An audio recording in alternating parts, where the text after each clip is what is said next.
Good morning and welcome to this episode of Athletic Training Chat. On this episode, we have Jen Volberding, who is a professor at Oklahoma State University, among other things that she does, and we talk about that in our intro to the episode, list off the long list of things she's involved in.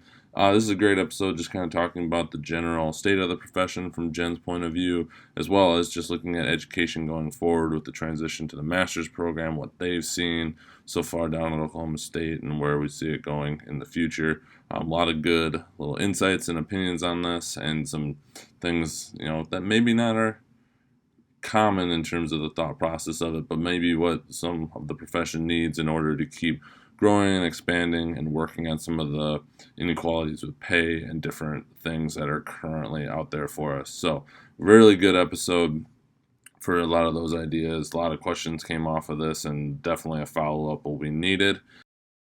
As always, we are brought to you by Mueller Sports Medicine. We are powered by them. Again, check them out.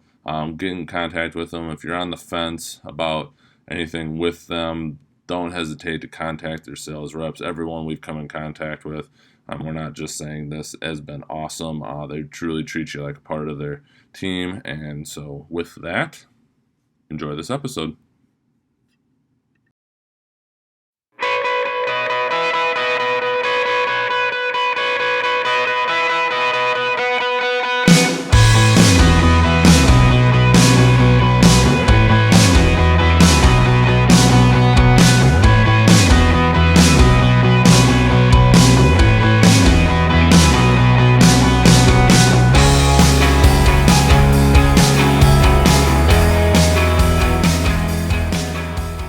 Well, welcome to this episode of Athletic Training Chat. We are on with Jen Volberding, who is at Oklahoma State University. Somehow or other, Jen and I've kind of followed Jen around the South, as I showed up at Kansas when she was with the Jayhawks, and then left for a little bit, and then somehow ended up at Oklahoma State again to reconnect there. She is the interim department chair of athletic training, as well as an associate professor and the athletic training program director, and the co-director of the Armor program, which you'll have to tell what that is. Yeah. So you got a couple things going on, at the start of a program that is in its third year or fourth? We are actually in our fifth year at the master's level. I guess I've been gone longer than I thought. So anywho, with that, I just wanted to turn it over to you to fill in any more background that you'd like. Sure. So as Joel said, that I've been around, but I've been at Oklahoma State since 2010.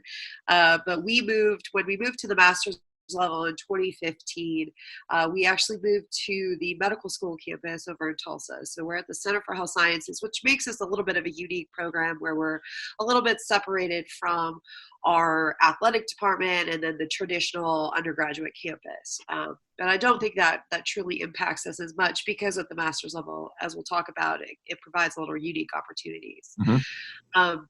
So clinically, I did work at Georgia Tech as a grad assistant with football, swimming, and diving. I worked women's basketball at Seton Hall, and I worked women's basketball at the University of Kansas. So I like to say I've done a little bit of both worlds, and now I've been in academics for a little bit longer than I was clinically. So you asked about the Armor program. The Armor program is a program that I created with a fellow colleague here at OSU, and we work with our rural and local community fire departments, first responders, local police, and communities. So we're looking to help them, obviously create healthy environments, but also how can we help the city keep people on the job? So we're currently in 2 small rural communities outside of Tulsa, and looking to expand with some, hopefully, fingers crossed, eventually some federal funding. Awesome. Austin actually had just done a bunch of that in Milwaukee with UWM, and then we're in process of getting in with the local fire department in La Crosse here. So we will actually probably go and check this out and maybe ask you some more about that, just to get some better ideas on things that seem to be working. So yeah, that's actually where I go Wednesday afternoon. So as soon as I'm done here, I head up to the fire station. So it's pretty fun.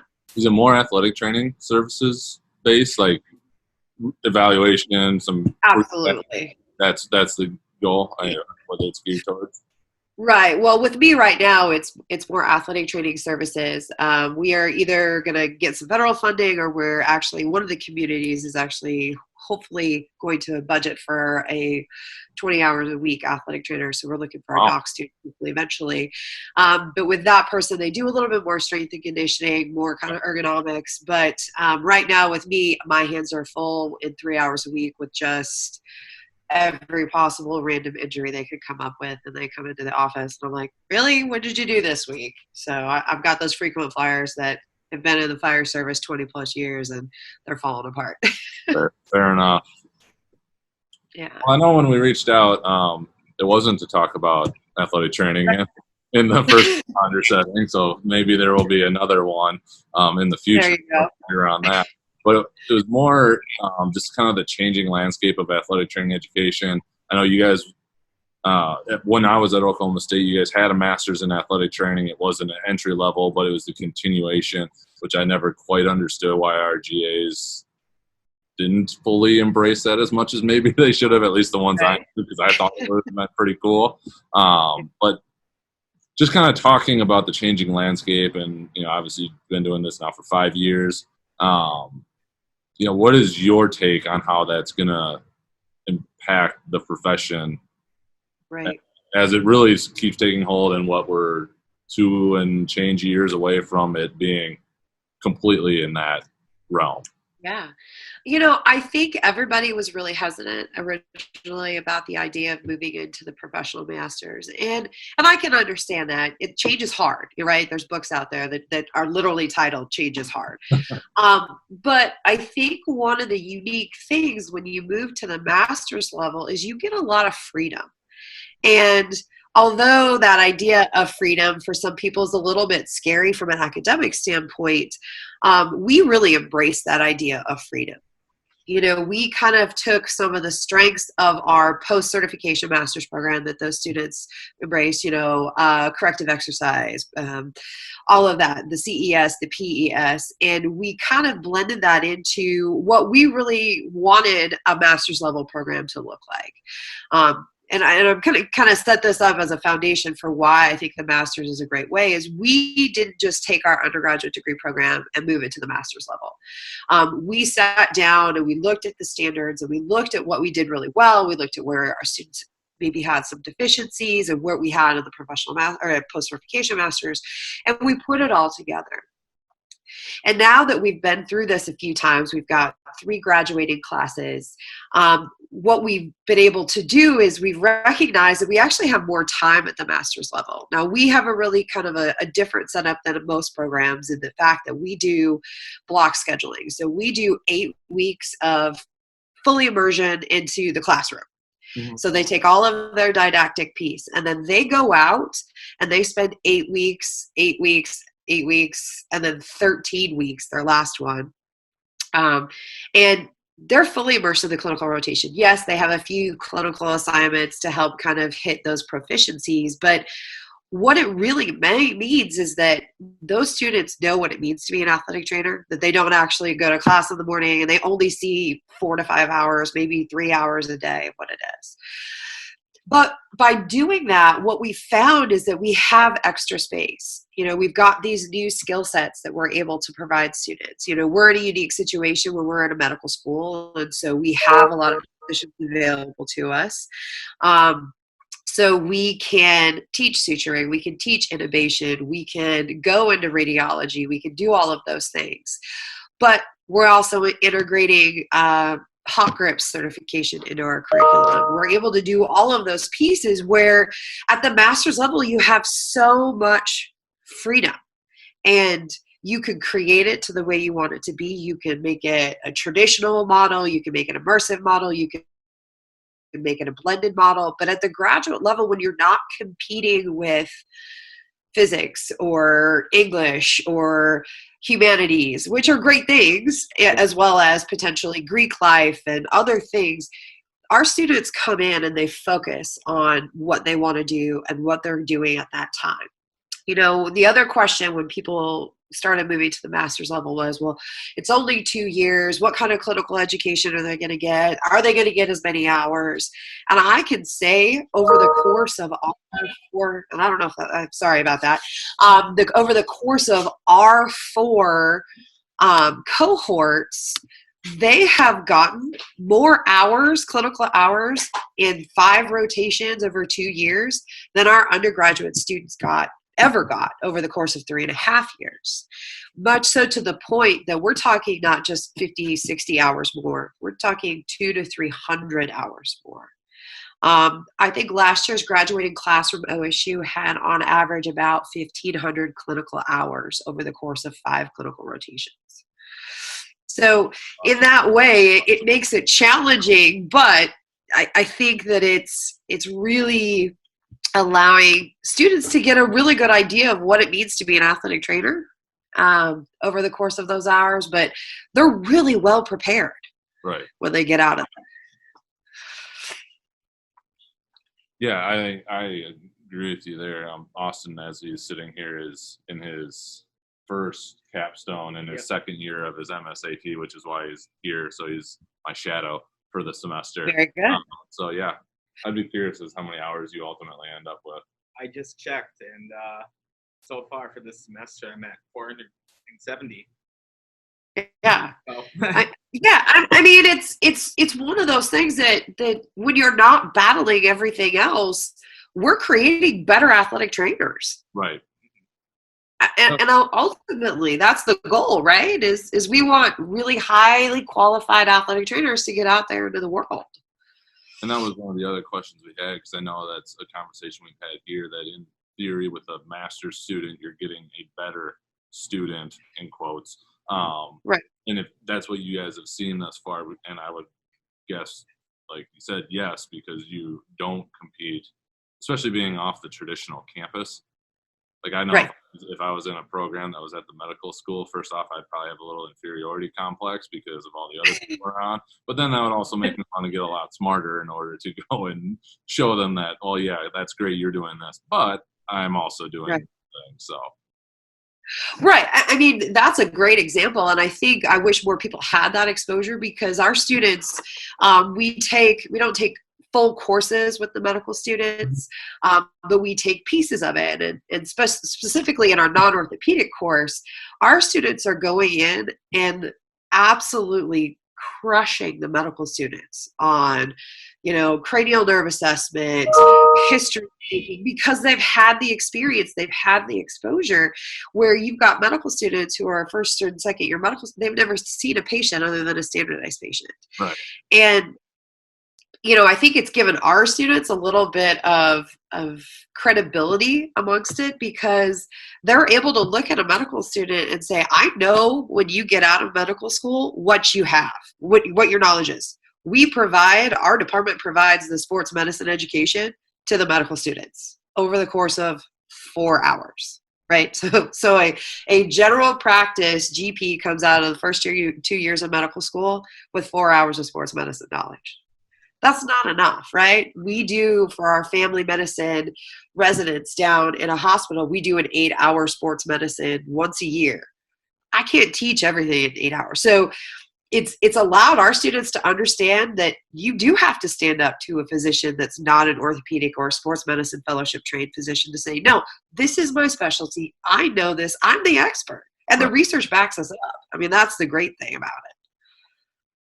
So, in our students in the non-orthopedic rotation, they're in the hospital. So that's another place and that's where all of the master's programs can get a lot of that information and get that out there. But I think overall, at the master's level, you have more mature students. You have those they actually know what they want to do. They're not just using us as a stepping stone. Right. And they're getting out there and they're really doing a good job, and they're well prepared for any job that they come out of and get. Yeah, I know some people have asked me just like, what was the point of going to it? And that's one I usually come back with is, nothing wrong with the ATPG, but now you're getting people that actually want to put the time into doing this. And like you said, it's not a stepping stone or just a way to get to where they think they want to go. And I think that will be long-term better for the profession, even if it causes Absolutely. traction in the short term. Right now, we have a student that's a second year that worked as a PT, that is a DPT, and figured out that guess what? When you're a DPT, unless you're with an athletic team, you don't get to see the patients you think you're going to see. He's coming back and he's getting his MAT because he realized that where he wanted to work for the rest of his life, he wasn't going to get there being a PT. Yep. So That's a hard inroad to make sometimes. it is. It is. So we asked this in kind of a couple different ways, so maybe we'll nix the one at the end. But obviously, 2022, everybody switches over or has to be. So there would be a little left for the undergrad finishing up. You know, there's some DATs that are already out there. Do you see the evolution continue on that way, or because it took so long to get to the MSAT? You know, what is in your mind the 10 to 15 year block of this? Are we going to lose programs? You know, just what do you see? That's a really unique question, Joel, because I'm a person that has a fairly strong opinion on that, and with the new standards that are coming out, the 2020 standards, yep. I think that it's going to be harder for some programs to meet the 2020 standards, and I don't know if that's a bad thing, because I think at a certain point in time we're focusing in on third-party reimbursement. We're focusing in on all of these emerging practices. We have to ensure that we are setting students up to be successful at all of these places and that piece. And so, you know, some of the places that are going to struggle with, you know, interprofessional education, that's important. That's you know as well as I do. You work with so many other healthcare providers, and so if you can't in a program create IPE opportunities both in the classroom and the clinical, that's a struggle. I do think that, and again, this might be a little bit my opinion, but I do think we need to get rid of some programs. I think that we have a lot of programs out there that are barely meeting the standards, and there's nothing wrong with barely meeting the standards, but we have to look at what do we want as a profession. And who do we want out, you know, who do we want to produce and those students that we want to produce, and just getting by isn't going to get us where we want to be. Now, do I see us eventually moving to the DAT as the entry into the profession? I don't know if I see that just yet. I think that that's probably outside of that 15-year you know, look ahead, just because it has taken so long to get to the professional master's level. But I see that there is value of having training after becoming certified. Yep. You know, I think that specialty training after becoming certified is going to be really important, especially for those that are entering into those maybe non-traditional sites. So I love the idea of these residencies that are accredited, that are held to certain expectations, that have standards that they have to provide, because those residencies are creating specialties and they're creating specialists, and we need some specialists. Not everybody needs to be a specialist. We need a lot of generalists, right? Depending upon the setting. In a college and university setting, I need a combination of generalists, but I also might need a couple specialists, especially individuals. And so I think that the residencies, I personally feel, again, this is my personal opinion, that I feel that the residencies are, to me, more valuable than some of the DATs or currently, you know, that piece, because in my mind, a DAT isn't right now proving to provide a salary bump for people who have them. Right. So I, in good conscience, have a hard time justifying a student going out and taking student loans to do 60 credit hours of a DAT if it's not going to eventually get them salary. Now, I think it possibly could, and I think it probably will in the long run. But we have a hard enough time with employers valuing the VOC certification to pay people well enough. I think we have employers who maybe can't even value a post-certification master's. So I think that the DAT has so much potential for post-certification experience and education, but right now in my mind, what's making a bigger impact are the residencies,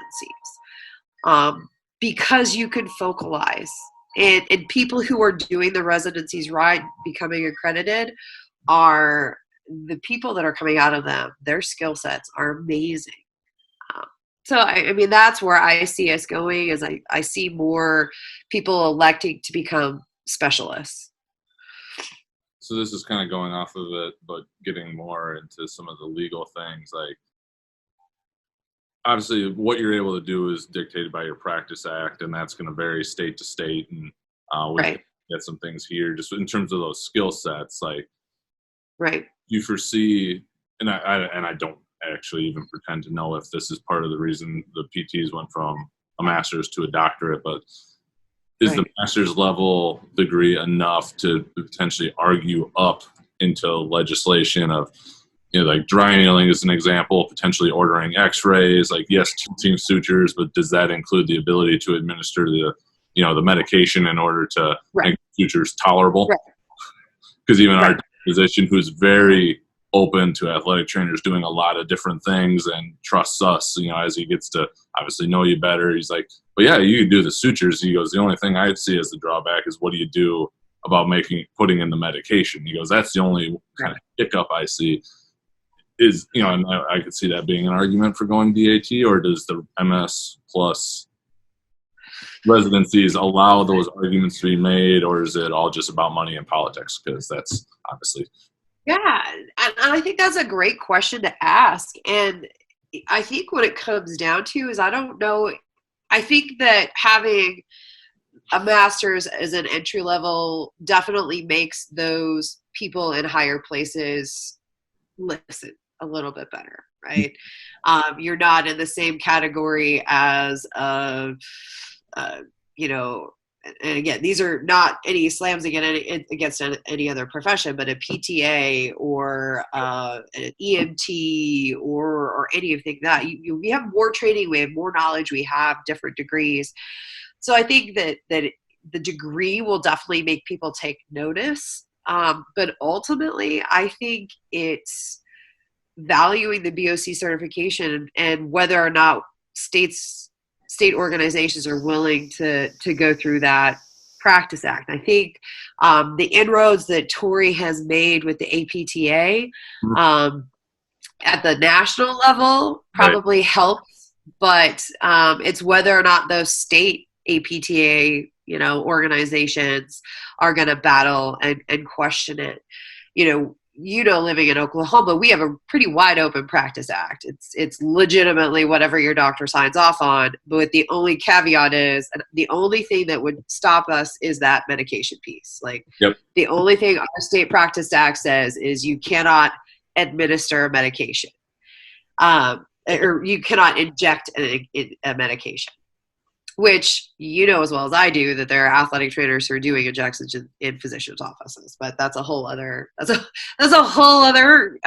issue there. But I think that it's going to be really interesting as the states start to open up their practice acts or be willing to open it up, how the NATA and APTA national organizations help them out and muddy those waters and help do that. We're lucky in Oklahoma that we actually don't have to open up our act. We have to open up like our definitions.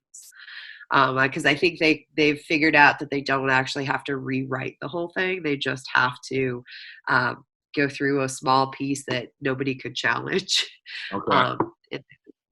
But I think going to the master's level definitely helps because it establishes credibility and it establishes peer professions of the same level that do have third-party reimbursement, that do have all of those things. Look at OTs and that piece. You don't need a doctorate for speech path and that audiology. So I think the master's level is going to be more helpful. I don't know if being a DAT would be helpful or not.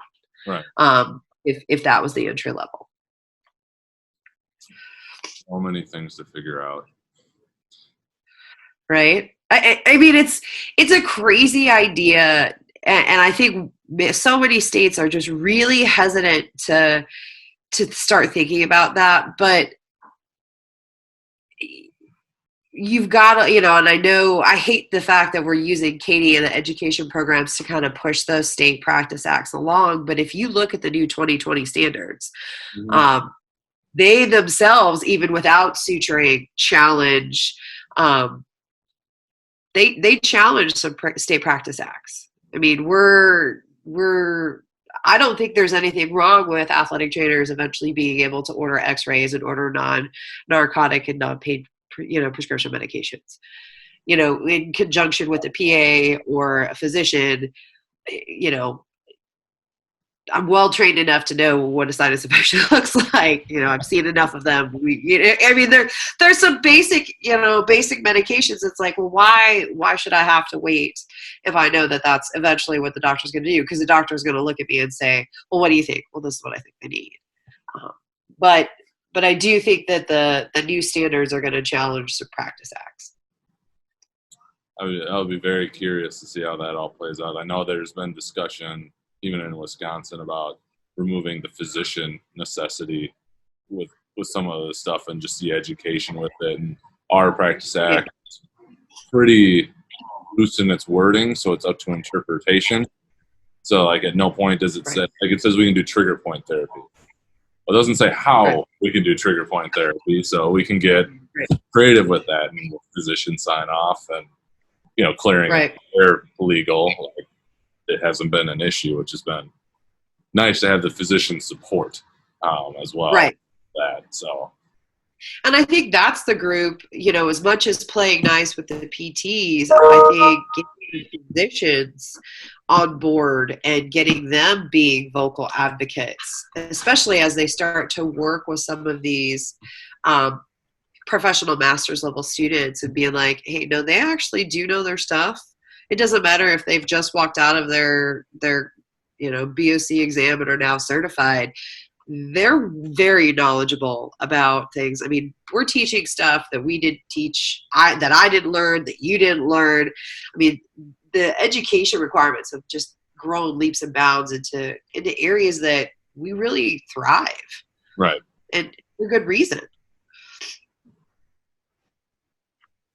So this kind of came up and it's related, but we kind of touched on it. And if you get on any kind of Twitter, social media storm with it, just the compensation and the pay and, the residency programs. And then this is, I would say, more on the university side when you see these things, we're looking for a 12-month intern that we're going to pay $10,000 plus maybe throw some food at you. And, or they've kind of switched the graduate assistant to an internship, which is really, grunt work, and then go pay for your own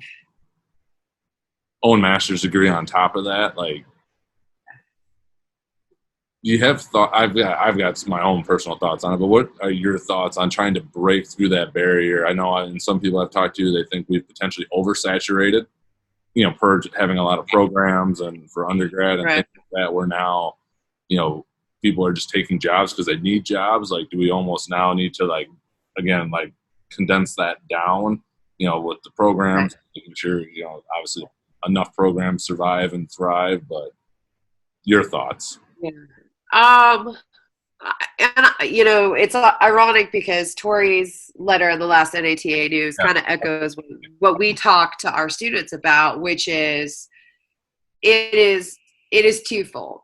It is up to the students who are graduating and the people who are out there taking these jobs to stand up and say no, right? There are jobs out there that pay well, but unfortunately they're not the quote unquote high profile jobs. But yes, our students that are graduating, the people who are taking these jobs need to learn how to say no. But in my personal opinion, shame on those places who are out there advertising them. And we need to shame them. We need to call them on it. Right. I had somebody email me about an intern position at the University of Alabama that was going to pay $18,000 for 12 months. And you had to work. No, it wasn't. It was $13,000 and you could only make a certain amount of money. And I was just like, why are you proud of this? Right. Shame on you. I know how much money the University of Alabama makes. And their strength coach. Yes. So to me, it's, we need as a profession, and I hate to say the word, but we need to shame those athletic directors. We need to shame those head athletic trainers, directors of sports medicine, and say, put them out there and say, you know what? Who are you and who do you think you are? It's students don't need, and this is, okay, I will step on my soapbox for a minute. A student who's coming out of a master's level professional program does not need 2 years of clinical experience to get a college job, because at a college, there is a staff that's surrounding them that can provide them support when they need it, but also allow them to foster their autonomy.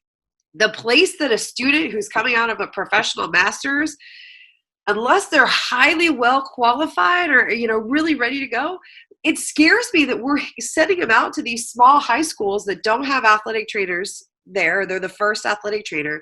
They don't have a support system. They don't have mentorship.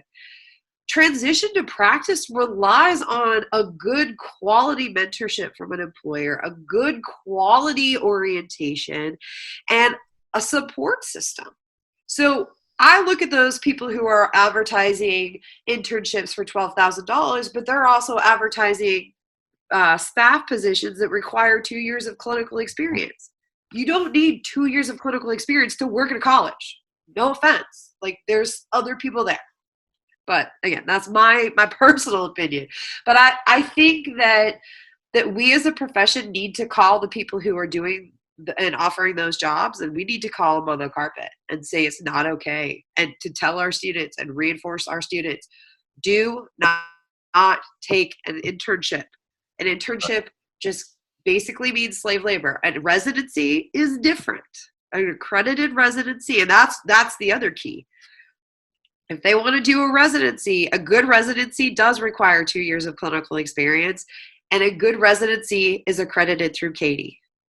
So if you want to become a specialist, you want to go through an accredited residency program.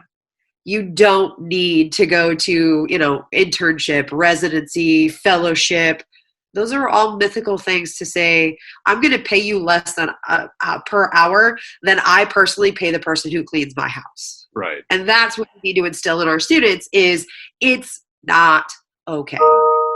Yeah, it's tough. We have 3 part-time positions here that don't pay awesome. They pay around 20, but we also, it's a 9-month and we require 24 to 25 hours a week because they're right. Yeah, 0.56. So you can go and get an extra job, and I will literally tell you, go away. You don't need to be here. Like, this is unfortunately all we can get from the university, but we're also not going to try and screw you in the process.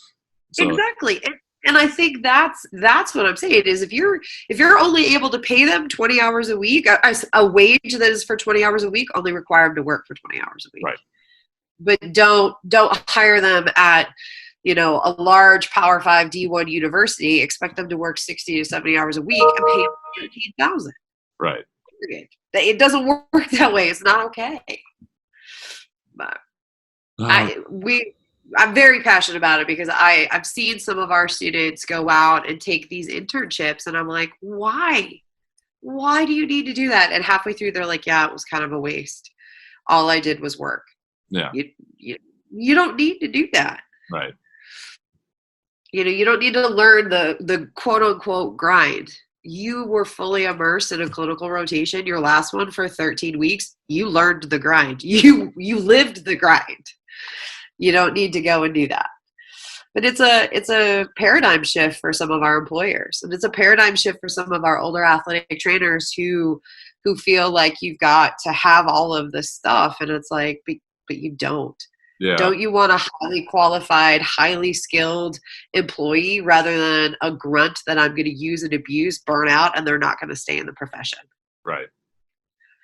Because that's what happens. Those kids that take those jobs realize that they're not getting paid for what they're doing, and they leave. They can go work at a fitness gym as a personal trainer for the same amount of money. Yep. Why are we doing it?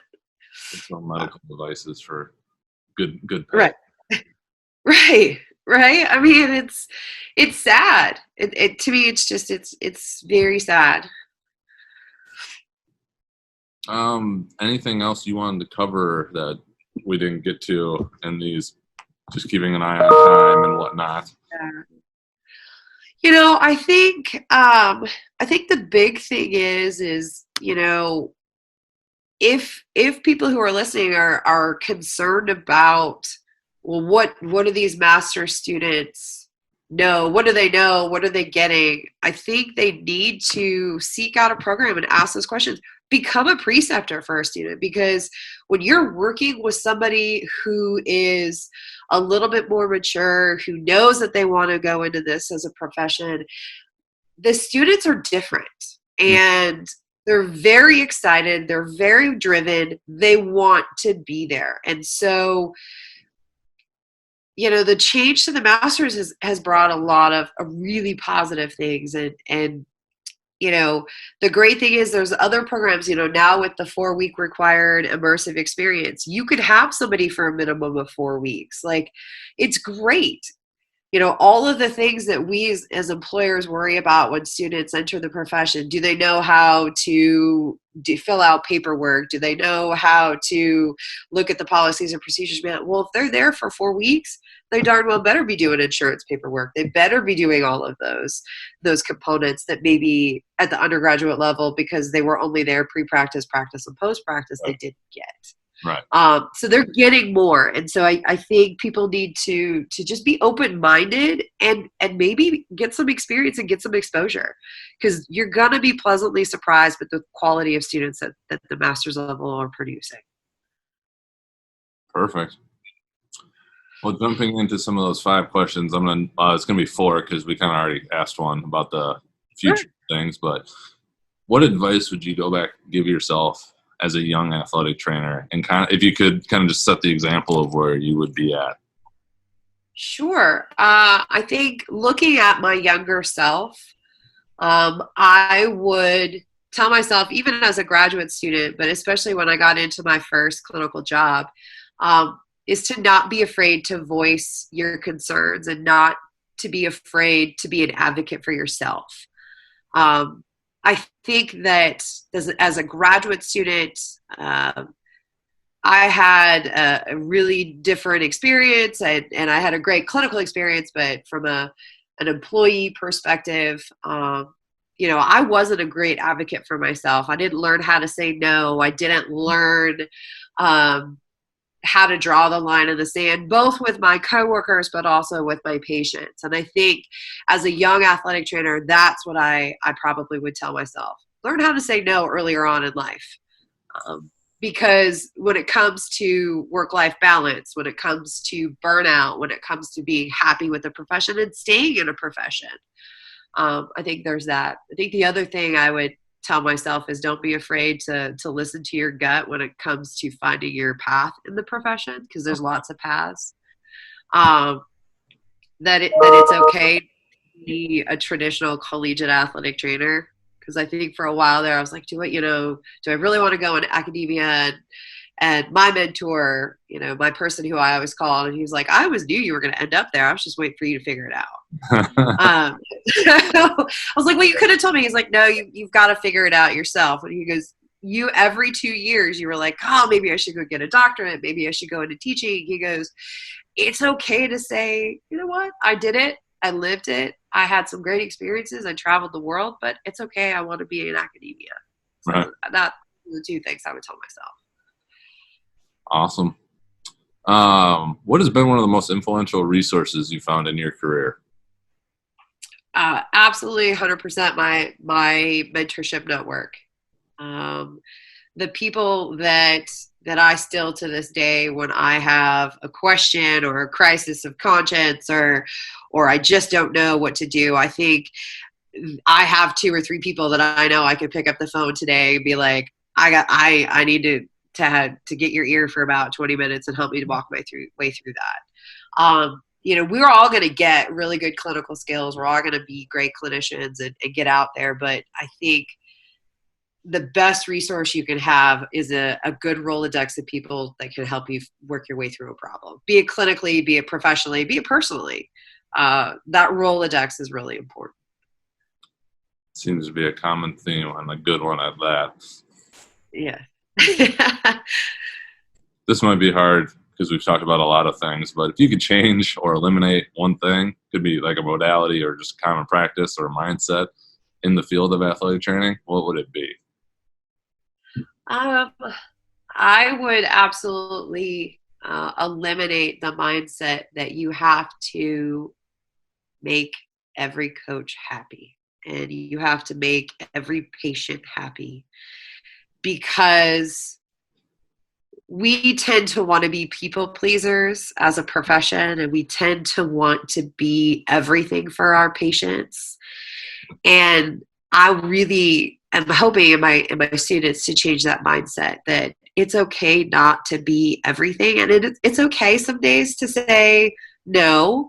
And it's okay some days to say, well, you're not happy, but that's life. Mm-hmm. Life is full of ups and downs and positives and negatives. And so I really think as a profession, it'd be really good for us. And I think it would help us with the hours. I think it would help us with the pay, but really just change the mindset that you've got to be an advocate for yourself, and it's okay to piss people off. I like that. I've learned that more and more over the last couple of years than I've ever thought I would. But to your saying no thing, I've learned that no is an answer and an explanation all at the same time. Yeah. That's been a big one, and I've repeated that a lot. Yeah. And it's tough. I mean, it's tough when you've got, a high profile coach sitting there staring you down the end of a table saying, no, I'm not going to do an extra 6 a.m. workout because you are having a bad day. Right. No, I'm not going to, completely rearrange my life because it's okay. And no patient, just because you want to do this doesn't mean it's the best thing for you today. Last question of it is, what does being an athletic trainer mean to you? Being an athletic trainer for me, it's multifaceted. Obviously I want to advocate for the best patient care possible, right? I want our patients to come in and see an athletic trainer and get great customer service while they do say no. And, come out of it being an advocate for the profession. On a more personal note, what being an athletic trainer right now for me means is doing everything I possibly could do to ensure that the next generation of athletic trainers are amazing, highly qualified, highly skilled, excellent practitioners, but also don't have to go through some of the struggles that my generation of athletic trainers went through. And I think being a voice for both the patient and for the student, because honestly, better patient care occurs when you don't work 70-hour weeks. Right. Sometimes a 70-hour week happens.